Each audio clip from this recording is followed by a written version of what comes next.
Trump threatened Canada again. This time, he went after a $4.7 billion bridge. And Canada's response? It didn't just push back.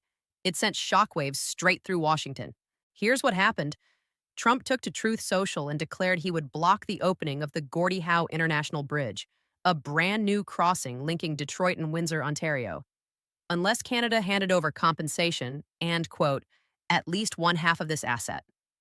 There's just one problem with that demand. Canada built that bridge. Every single dollar of the $4.7 billion came from the Canadian government. The United States contributed nothing, but that didn't stop Trump from threatening to hold it hostage. Canadian Prime Minister Mark Carney didn't panic. He didn't beg.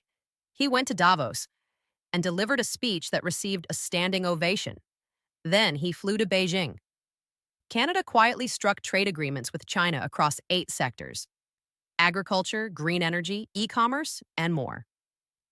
Washington had called that move a threat. Trump warned it would, quote, eat Canada alive. Carney's message back was clear. Canada is done depending on one partner. And here's where it gets interesting. Trump's aggression isn't just hurting Canada. It's hurting American states. Canadian tourists have stopped crossing the border into Michigan.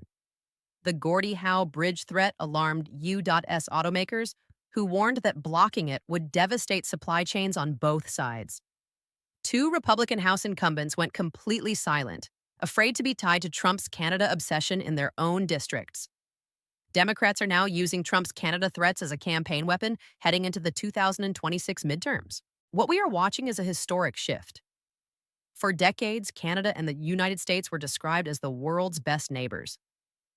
Today, Canada is quietly building a multipolar strategy, diversifying away from American dependence. And the more Trump threatens, the faster that pivot accelerates. The bridge didn't fall, the trade didn't stop. But the relationship, it may never be the same. Trump thought pressure would bring Canada to its knees. Instead, it pushed Canada toward China, toward Europe, toward independence. That is the countermove Washington never saw coming. If you found this valuable, subscribe for daily U.S. news breakdowns. I'll see you in the next one.